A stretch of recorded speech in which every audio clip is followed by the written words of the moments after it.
He lived a quiet life on the edge of town, in a small weathered house surrounded by tall pine trees and the sound of wind brushing through their branches. To the neighbors, he was just another man who liked to keep to himself. He fixed things around his yard, kept his grass neat, and sometimes waved when people passed by. No one knew much about him, and that was exactly how he wanted it. Every morning started the same way. Before the sun had fully climbed above the trees, he would be outside, walking down the old dirt road with his dog trotting faithfully beside him. The dog, a strong Belgian Malinois with a coat that shimmered gold under the morning light, was more than a pet. He was a partner, a shadow that never left his side. The two shared a quiet understanding built over years of training, loyalty, and trust. He didn't talk much, but when he spoke to the dog, his voice softened. It was the only time his eyes carried warmth. People who saw them together often said they looked like they had been through something, like they had seen things that changed them both. And in truth, they had. Long before he moved to this quiet corner of Georgia, he had lived a very different life. He had once worn a uniform, not the kind that came with medals and parades, but the kind that came with silence. He had been part of something most people only heard whispers about. A special military unit where missions were secret, risks were high, and mistakes were never forgiven. He had been trained to move in shadows, to stay calm under pressure, and to protect others even when it meant losing everything himself. When he came home from that life, he brought back more than memories. He brought scars, some visible, most invisible. There were nights he couldn't sleep, and mornings when the quiet of civilian life felt too heavy. But his dog, the same one who had served beside him overseas, helped him stay grounded. The dog knew his moods before he did. When the nightmares came, the dog would nudge him gently awake. When he felt lost, the dog would rest his head on his knee until the storm passed. Over time, he found peace in routine. He learned to fix old engines, started volunteering at the local animal shelter, and found comfort in simple things. Coffee on the porch, birds at dawn, the soft rhythm of life returning to normal. It wasn't a perfect life, but it was his, and it was quiet. People in the town grew used to seeing him around. Some knew he had served in the military, but few knew how deeply. He didn't brag about it, didn't wear any sign of his past. When folks asked, he'd just smile and say, "That was a long time ago." The local kids liked to watch his dog perform tricks, jumping through hoops, responding to hand signals, fetching objects with incredible precision. They'd clap and laugh, and he'd give a rare smile, proud of his companion's intelligence. What they didn't realize was that every move the dog made had once been part of survival training. These weren't circus tricks. They were the reflexes of a soldier's dog, taught to protect, to detect, to serve. Despite his quiet life, there were moments when the past tried to find its way back. Loud noises made him tense. Fireworks on the 4th of July brought back memories he wished he could forget. But the dog was always there, steady as a rock. That bond between them was more than friendship. It was the thread holding his life together. On weekends, he would take his dog out to a wide field behind his property. There he'd throw a ball as far as he could, and the dog would sprint across the grass, leaping high to catch it mid-air. Sometimes he'd sit under the big oak tree, watching his companion run free, and he'd think about how far they had come from the days when every sound meant danger. He had seen too much loss in his life, and he often thought about how lucky he was to have someone or something that didn't judge him for who he had been. The dog never asked questions, never looked at him differently because of his past. That was the kind of loyalty he had always understood. Neighbors would sometimes stop by, asking for help fixing a fence or lifting something heavy. He always helped quietly without fuss. He wasn't one for long talks, but he was dependable. People respected that. To them, he was just a polite man with a well-trained dog. To those who had once served with him, he was something else entirely. A legend among soldiers, a man who had done things others couldn't imagine. But that was a part of his life he had left behind, buried under layers of silence. One autumn evening, the sky was painted orange and gold as the sun began to sink. The man sat on his porch with his dog lying beside him, both watching the world turn calm. A cool breeze carried the scent of pine and damp earth. It was one of those perfect evenings that made him grateful for peace. The kind of peace that didn't come easy, but once found felt sacred. He reached down and scratched behind his dog's ears. "You did good, boy," he murmured softly. The dog's ears perked up. tail thumping lazily against the wooden porch. They didn't need words. The connection between them was deep, unspoken, and constant. The next morning started like any other. He brewed his coffee, whistled softly for the dog, and the two set off for their morning walk. The dirt road was still damp from the night's rain, and mist hung low over the trees. Birds chirped in the distance, and the rhythm of their footsteps echoed softly. It was calm, almost too calm. What he didn't know was that a few streets away someone had made a phone call, a misunderstanding that would soon change everything. But that moment of peace, that small slice of normal life, was something he would hold on to long after. As they walked back home, he stopped to chat with a farmer who was repairing his fence. They talked briefly about the weather, about how winter seemed to be coming earlier this year. The dog sat quietly beside him, alert but relaxed as always. A few minutes later they said their goodbyes, and he continued walking, lost in thought. He often thought about how different life had become. He used to move through cities at night with no one knowing his name, carrying the weight of decisions that haunted him. Now his biggest worry was whether the rain would come before he got his tools put away. It was a strange kind of healing, slow, quiet, and full of small mercies. He didn't talk about his time in the military, not even to the few friends he'd made at the local diner. But sometimes when he looked at his dog, he saw flashes of it. The dusty roads of faraway places, the sound of rotors in the distance, the tense moments before dawn when every instinct screamed to stay alive. The dog remembered too. Their bond wasn't built in comfort but in survival. At night, when the world outside fell silent, he would sit by the window and listen. The dog would lie at his feet, always facing the door, ever watchful. It was a habit neither of them could break. Old instincts never really faded. They just slept. Still, in that small town, he felt something he hadn't in years: belonging. People didn't look at him like a soldier or a threat. They just saw a quiet man with a loyal dog. For the first time in a long while, that was enough. He had plans for the future, nothing grand, just small things that made him smile. He wanted to fix up his old truck, maybe start training dogs for veterans who struggled like he once did. He believed animals had a special way of healing hearts that people couldn't reach, and his dog, with his sharp mind and gentle eyes, was proof of that. Sometimes he'd watch the sunset and think about all the men he'd served with, the ones who didn't make it home. He'd think about how life had given him a second chance, a chance to find peace, to live without fear, to love something unconditionally. Every time he looked at his dog, he felt that sense of purpose again. There was a calm strength in the way he carried himself. Not arrogance, not pride, just the quiet confidence of someone who had faced the worst and learned to appreciate the simple beauty of an ordinary day. He didn't need recognition. He just needed his space, his routine, and his dog. And though no one around him knew his full story, they could sense something about him, something steady, unshakable. The kind of calm that only comes after chaos, the kind of kindness that's born from understanding pain.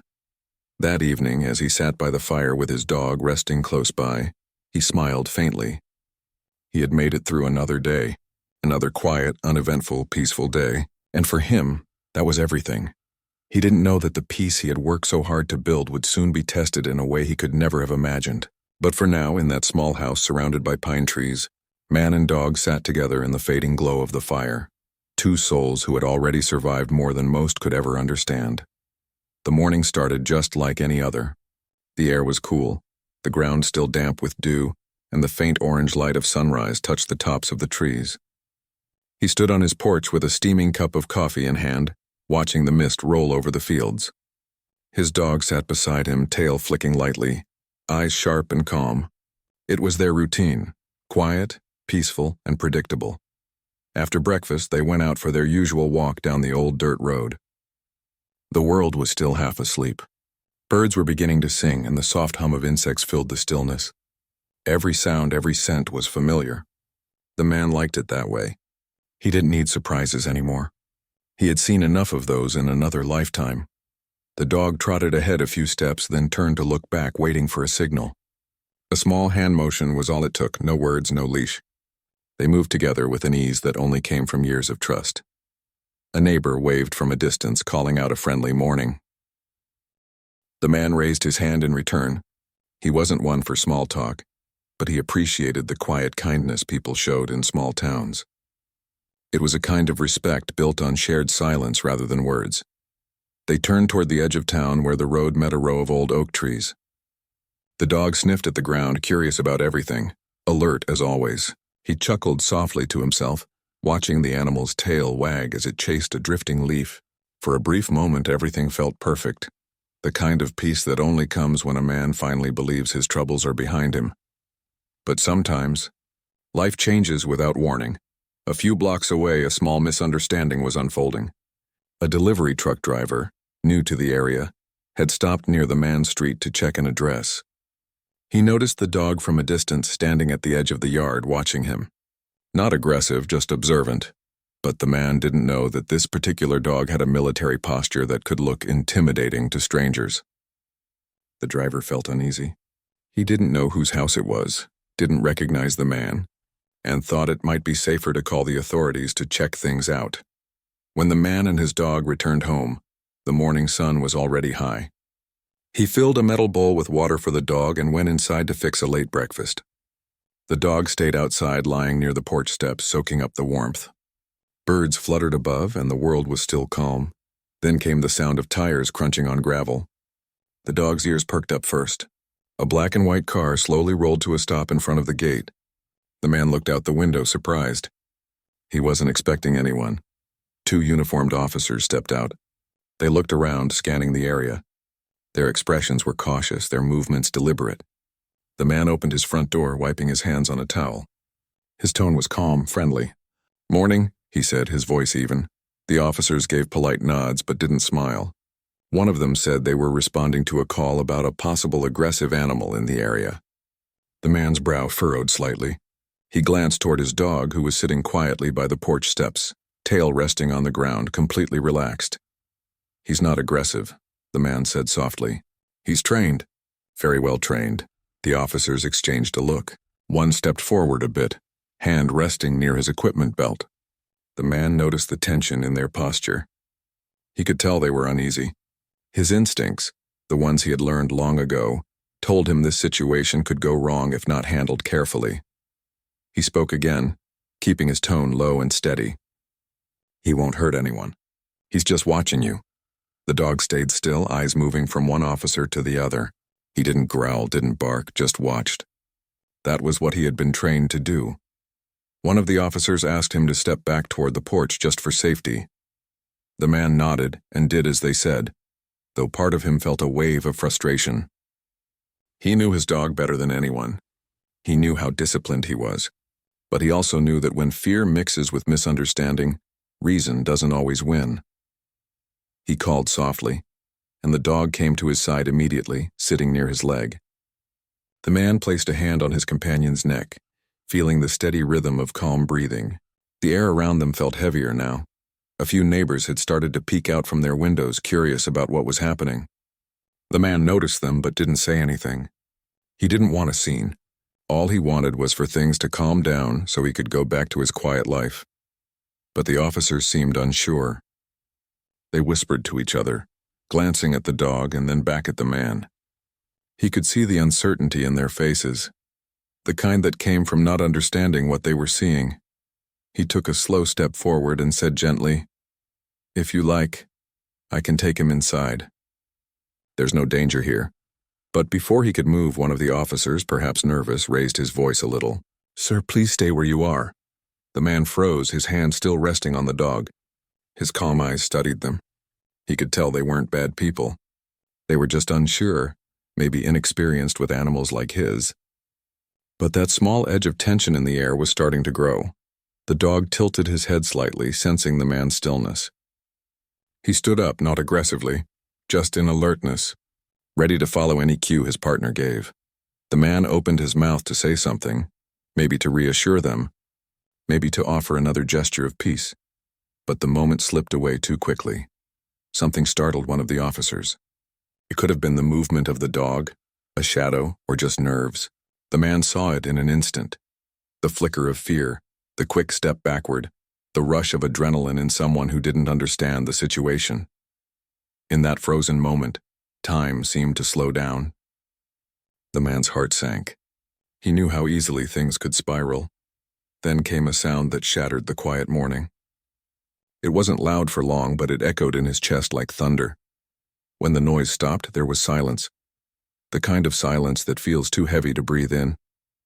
He stood completely still. His eyes went to the ground. His breath caught halfway between disbelief and heartbreak. His body didn't move, but his world did, collapsing inward piece by piece. The officers shouted something, but he didn't hear it. The world around him blurred. All he could see was the one being that had never left his side, now lying motionless near the steps where they had shared countless mornings together. He didn't scream. He didn't lash out.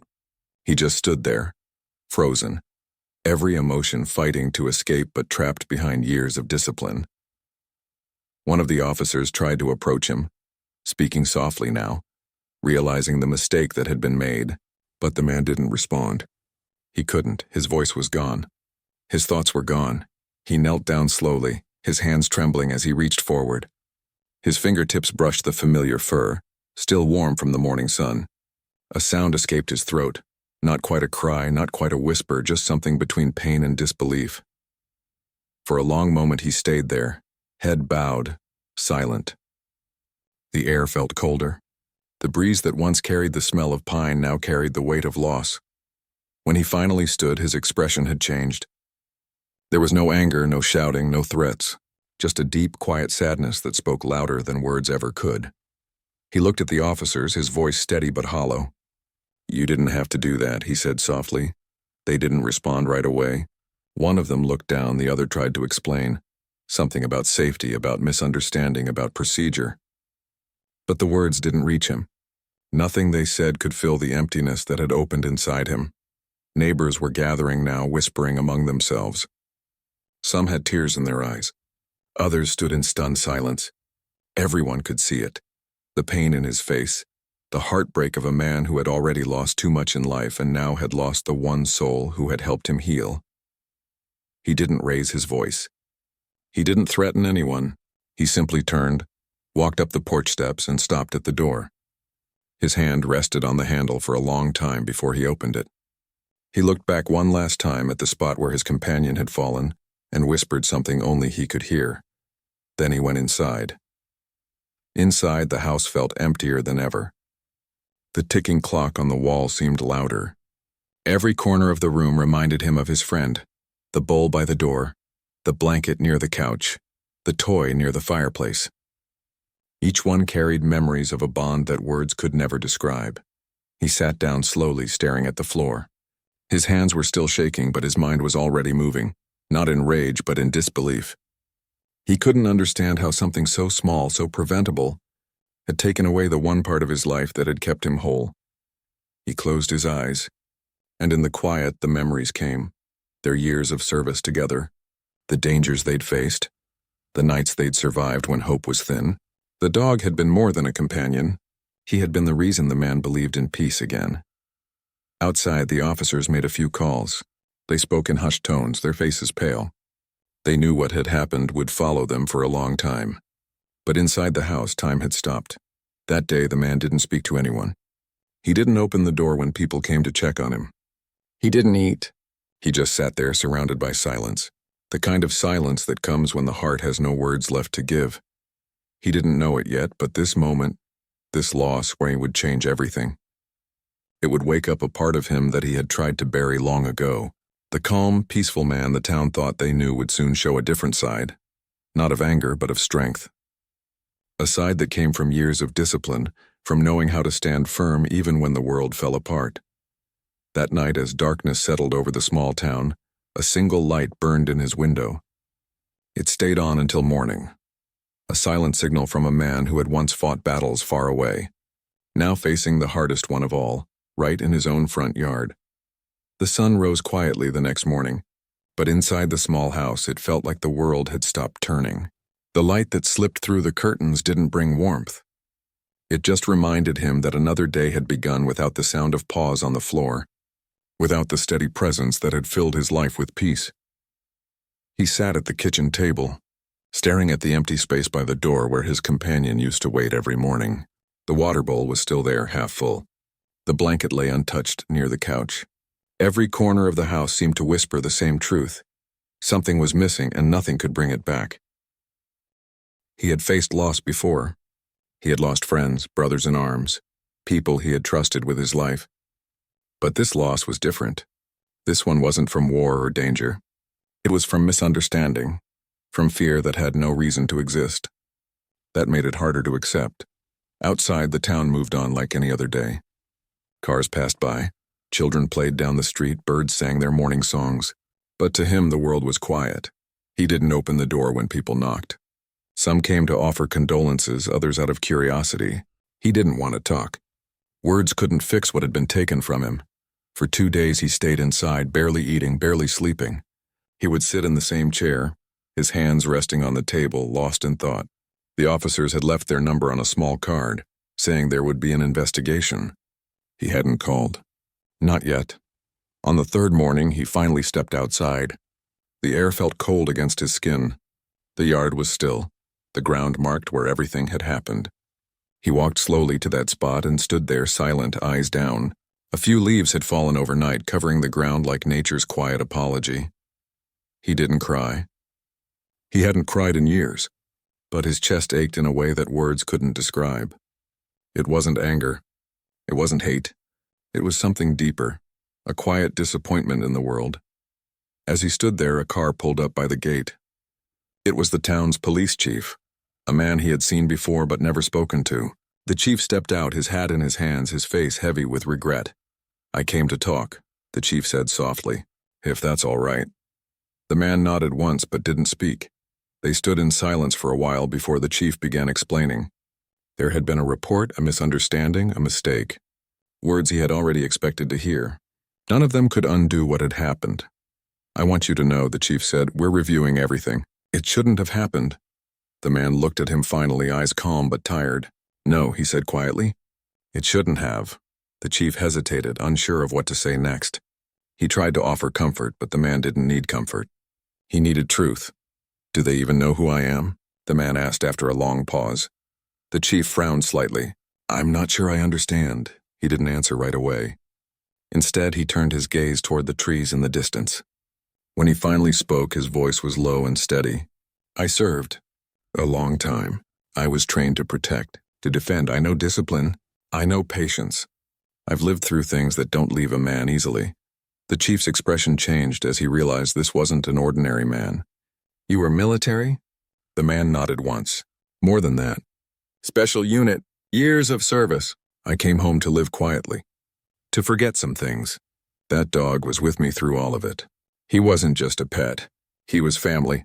The chief's shoulders sank a little. "I understand," he said softly, though his voice hinted he didn't fully. Few could understand what that kind of bond meant, to have someone, even an animal, pull you through the darkness of the past. After the chief left, the man sat on his porch for a long time, thinking. He didn't want revenge. He didn't want to yell or threaten anyone. That wasn't who he was. But he also couldn't let the truth disappear quietly. Later that day, he made a phone call, not to the local department, but to an old contact, someone from a life he had left behind, a man who owed him a favor. He didn't ask for help in anger. He asked for guidance.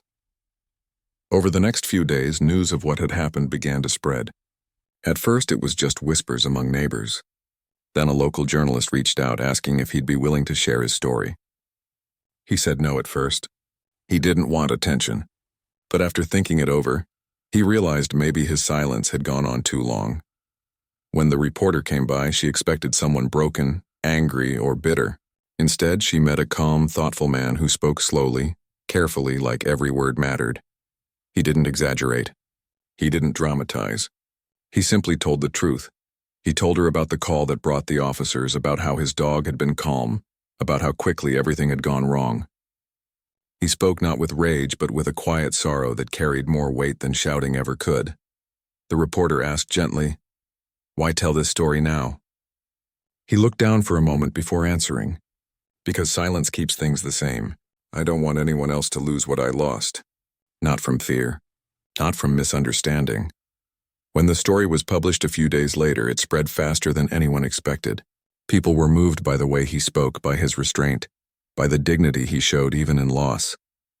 Comments poured in from across the country, some from other veterans, others from dog owners, and many from people who just saw a piece of themselves in his grief.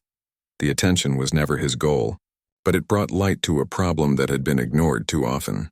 People started asking questions about training, about how officers handle animals, about why fear seemed to take the place of understanding so easily. Still, he remained quiet. He didn't attend protests or speak on camera. He didn't need the spotlight. Instead, he spent his days walking the same road alone now, thinking. One evening, as the sun dipped below the trees, a neighbor stopped by with her son. The boy was holding a small puppy in his arms, a shepherd mix with big, curious eyes. The woman smiled shyly. "We thought maybe you could give him a good home," she said. "He needs someone patient." He looked at the puppy for a long moment. The small creature tilted its head, much like his old companion used to do. For the first time in weeks, he smiled faintly. He didn't answer right away. Then he reached out a hand and the puppy licked his fingers. It was a simple gesture, but something inside him began to heal. That night, he sat on the porch again, the puppy curled up at his feet. The stars were bright above and the air carried a soft chill. He whispered into the night, not expecting an answer. "You'd like this one," he said quietly, thinking of the dog he had lost. As the days went by, he started to move forward, one small step at a time. He began volunteering again at the animal shelter, helping to train dogs for veterans who struggled to adjust to civilian life. People there didn't know the full story at first, but they could see something different in the way he worked. His patience, his focus, his gentleness. It came from experience, from understanding what it means to truly depend on another life. The new puppy grew quickly, full of energy and mischief. Sometimes when the man watched him running in the field, he'd see flashes of the same courage and loyalty he had known before. It hurt, but it also helped. One afternoon he got a letter from the department. It was an official apology. The officers involved had been retrained. The policies had been changed. There would be new procedures for handling situations involving animals. It wasn't enough to erase the past, but it was something. He read the letter twice, then folded it carefully and placed it in a small wooden box where he kept his old medals and a few photographs. It wasn't forgiveness, but it was peace. He didn't stop there. He began speaking quietly with other veterans, helping them find purpose through working with animals. He never talked much about what had happened to him, but people could tell there was a reason behind his calm determination. Word spread slowly, not through headlines, but through stories told by those he helped. A man who had once known nothing but loss had turned his pain into something good. Months later, the same journalist who had written his story reached out again. She wanted to do a follow-up piece about the changes his experience had inspired. This time he agreed. When she arrived, she found him in the training field surrounded by a few veterans and their dogs. The puppy, now nearly grown, ran beside him, eager and happy. The scene was peaceful, full of quiet purpose. When the reporter asked how he was doing, he smiled faintly. "Still healing," he said, "but helping others heal too." She asked what kept him going after everything that happened. He thought for a moment before replying. "Because if you've seen darkness, you understand the value of light. My dog showed me that. Losing him reminded me that peace isn't something you're given, it's something you build." The story ended not with anger or bitterness, but with hope. People who read it felt inspired, not because it was dramatic, but because it was honest. It showed that strength doesn't always roar. Sometimes it simply endures. That evening, after everyone had gone, the man stood under the fading light, watching the horizon. The puppy nudged his leg playfully and he smiled. The ache in his heart would never completely go away, but it had found space beside gratitude. He looked up at the sky and whispered softly, "We're okay now." The wind rustled through the trees as if answering back. And in that quiet moment, surrounded by the peace he had fought so hard to rebuild, the man knew that while some losses never truly leave you, Tavmam in any form never really dies either. The seasons began to change again. The cold air softened, the trees filled with green, and the days stretched a little longer. For the first time in a long while, the man felt something close to peace. Not complete peace, and because loss never disappears entirely, but a calm that made breathing easier. Each morning he woke up before the sun, poured a cup of coffee, and stepped outside to feel the new day begin. The young dog followed him everywhere now, tail wagging, eyes full of curiosity and trust. He had grown taller, stronger, but still looked at the man the same way his old companion once did, with the kind of loyalty that doesn't need words.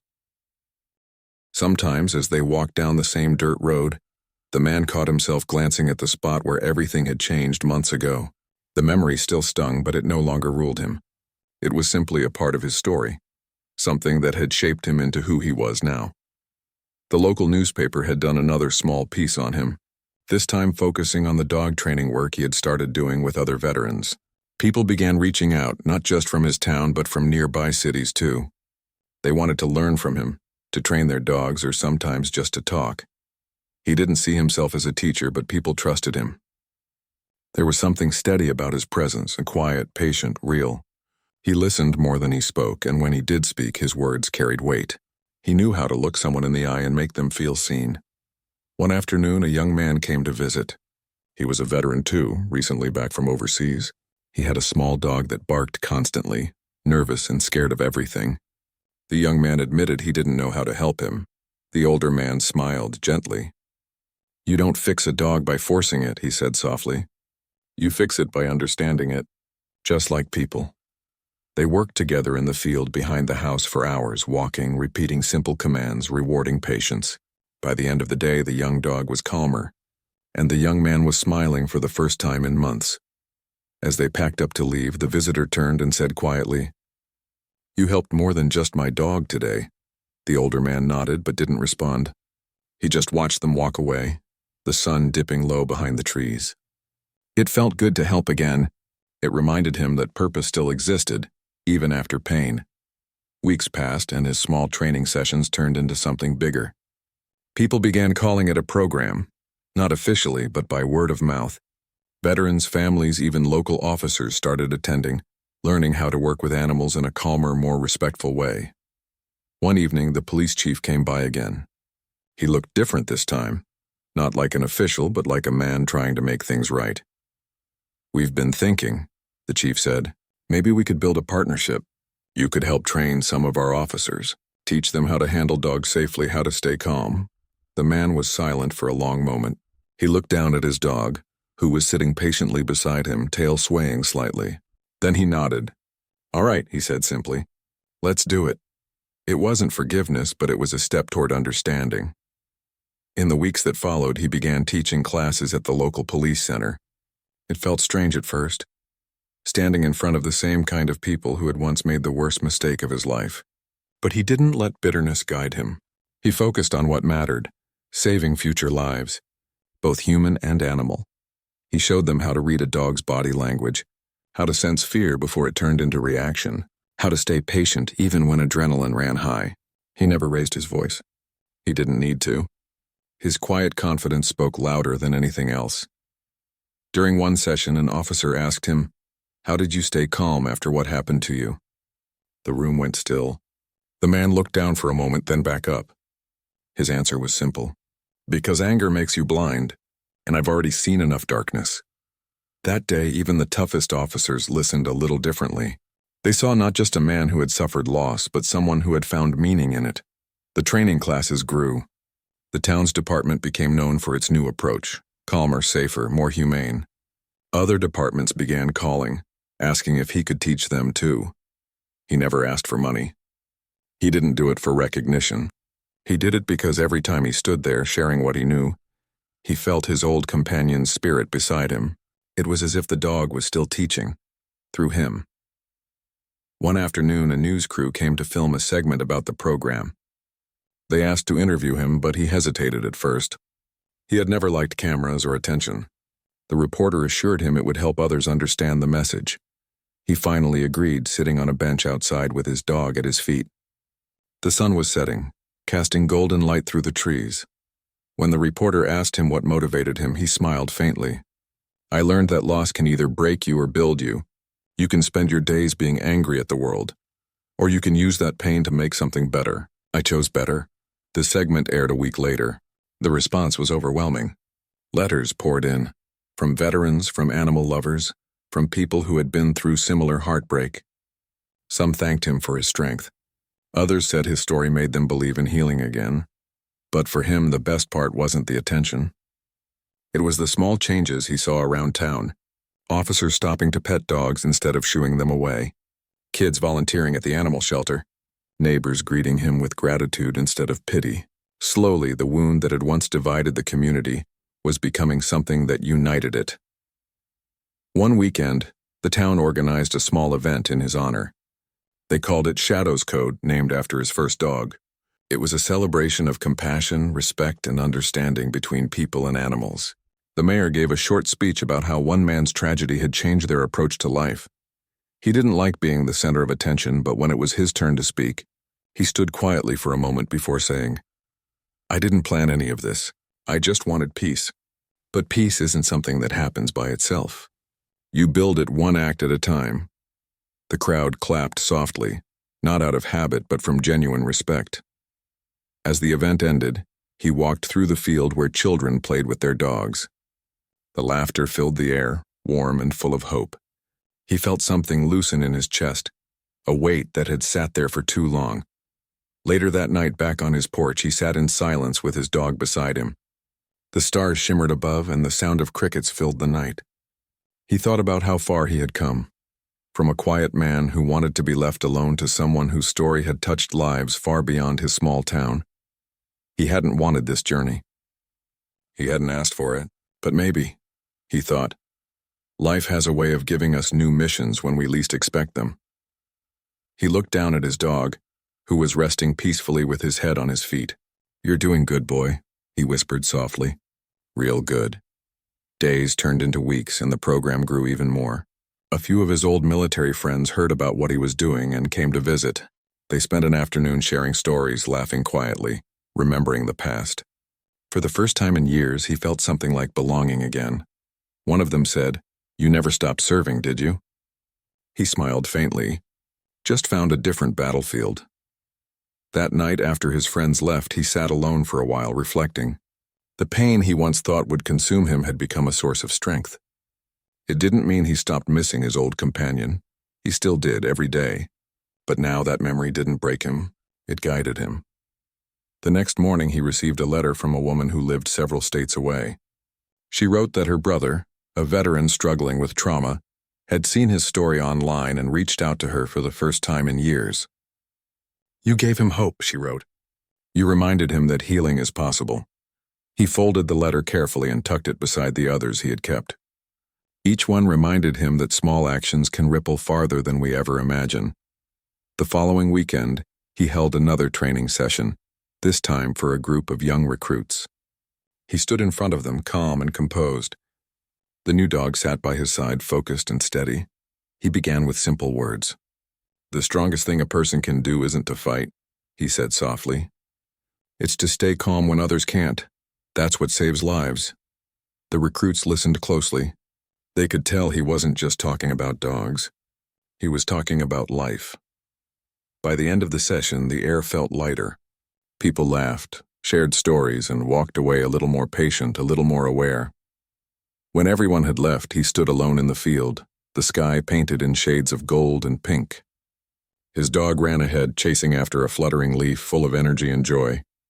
He watched for a long moment, smiling quietly to himself. He realized that the world could be cruel, unpredictable, and sometimes deeply unfair, but it could also be kind. It could heal. It could change. And maybe, he thought, that's all any of us can really do. Take the pain life gives us and turn it into something better. Something that helps someone else breathe a little easier. As the wind brushed through the grass and the horizon dimmed, he whispered softly, "We're still serving, old friend, just in a different way." The night settled gently around him, carrying with it the peace he had spent so long searching for. A peace not built from forgetting, but from understanding. And as the stars appeared one by one, he finally felt that quiet sense of purpose return, not from duty, but from love. The days had grown quieter again. The training sessions had slowed, and the man found himself spending more time walking through the woods behind his home. The path he took each morning had become almost sacred to him, a place to think, to breathe, to simply exist without the weight of everything he had been through. The young dog trotted beside him, his coat shining in the early light. He had grown into a strong, confident animal, always aware of his surroundings but calm, steady, and gentle with everyone he met.